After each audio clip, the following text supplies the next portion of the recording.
let's see, I graduated 29 years. I spent being a big firm lawyer and a partner. Were unhappy years. I can't say that. I mean, I worked on some interesting cases and stuff like that. But ultimately, it wasn't very soul enriching. And, you know, you're reading more and more, at least in legal journals, about New York City partners of big New York firms who are sitting taking their 500th deposition in a Fortune 500 case and having a complete nervous breakdown because they're 63 and they've done nothing in their life except take these freaking depositions in a case and that doesn't matter and for people that don't care. That's all they've done. That's their life. And these are the guys that go down on the street and they end up doing push-ups in the rain and stuff like that. The New York police come and take them away.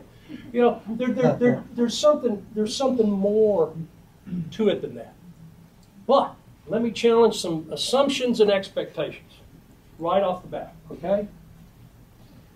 And like again, I mean, this is my secret. If you want this, send me an email. Let's talk about money.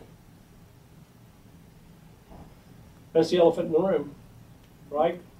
Money, money. I'll tell you a few things. Past the necessities, beyond the necessities, money is all about ego. Pure and simple. It's all about ego. Let me give you a couple of examples, okay?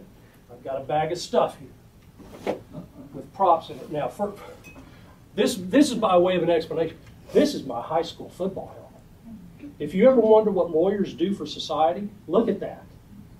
And if you wonder where some of the things come from that come out of my mouth, look at that. I mean, that could be a bit of an, but anyway. Here. I got a wonderful family. My wife-in-law partner, Camille, is here. And over the years, every now and then, they would buy me a nice watch. And very early on in my married life, Camille bought me a watch.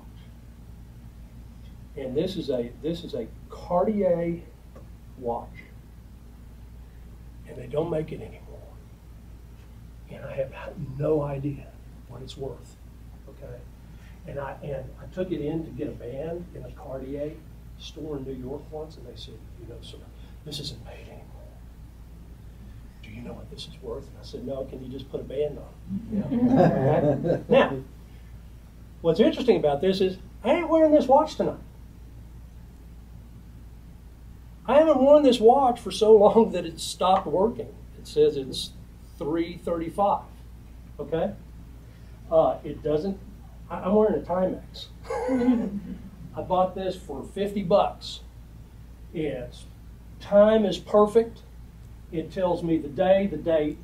You know, it's easy to change. It's comfortable. It's light. It breathes. It's cool. You know, and I feel guilty sometimes that I wear this thing so much instead of this. Well, you know, beyond the expression of love that went into this present, it's about ego. In 2000, I bought myself a Mercedes E-Class with cash. Had a big case, bought a Mercedes E-Class with cash. Why did I do that? Because successful partners and successful law firms drove either Mercedes or BMWs. Jags back in 2000 were still fairly unreliable and things like that. So it's BMW, Mercedes. I went with a Mercedes. I had been driving a BMW. I'll try for a change. I don't drive a Mercedes anymore. Instead, I drive the greatest car in the world. I have never known, well, sorry, honey. Yes, I have. I love this car. My God. I drive now a Volkswagen GTI. And you know what I do with it? And that car cost me last year less than half of what I paid for the Mercedes back in 2000. You know what I do with my GTI? I tailgate people that drive Porsches and then I pass them.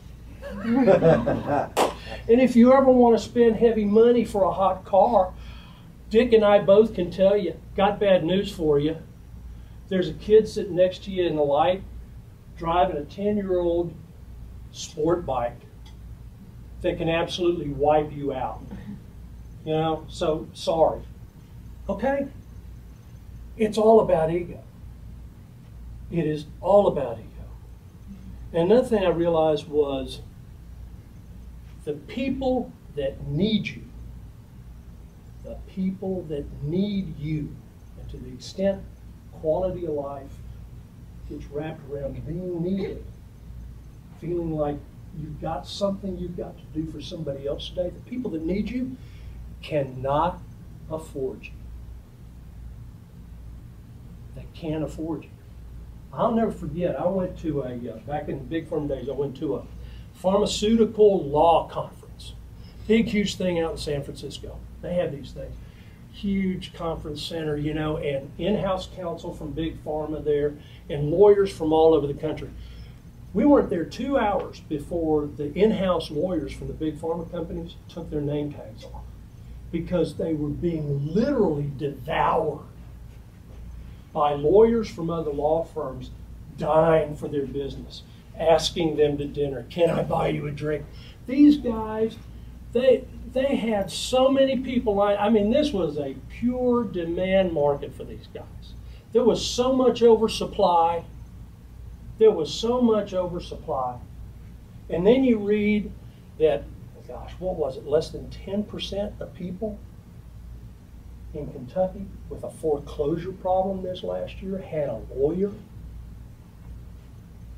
The people that need your help can't afford you. Overhead, talking about money, Camille and I run a civil rights home office, civil rights law home office. I left the big firms in 2009, went out on my own, decided to devote myself to inmates' rights work. We'll talk a little more about that.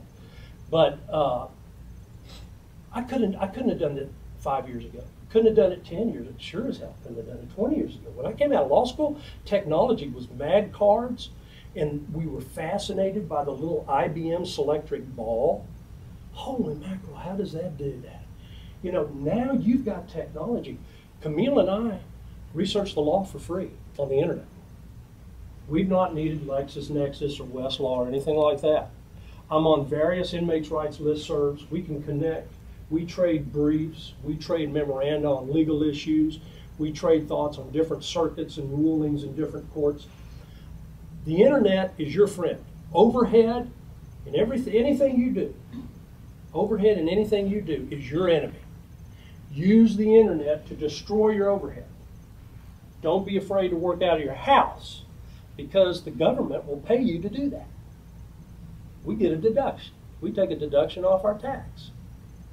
You know, I had guys, when I decided to leave the big firms, plaintiffs' lawyers saying, hey, come to work with our office, would love to have you, this and that and the other. And I said, well, boy, I'm honored that you'd ask me, but what's the freight? Well, $2,000 a month for office and this. Man, I'm working out of my house. The federal government's paying me. And like I tell people, I think I think better when I'm wearing blue jeans and sneakers. And if I can't figure the problem out, my cats can. So, you know, overhead's your enemy. Embrace the digital future. Y'all know this. Y'all are way ahead of that, much more than I am.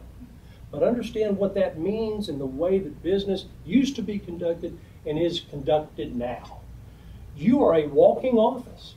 If you have a laptop, my goodness, now if you've got an iPad or whatever, you're a walking office. I mean, when I left the big firms, I had 9, 12 lateral filing cabinets full of paper. Do you realize what that costs to store that in hard copy in a downtown office building? It's crazy. You don't need that anymore. You download it, it's all digital. You're walking with an office. I tell people, if you got a laptop and you got a printer, you're in business. You got an office. And you can do damn near anything anybody else can. And don't let anybody tell you you can't. You can.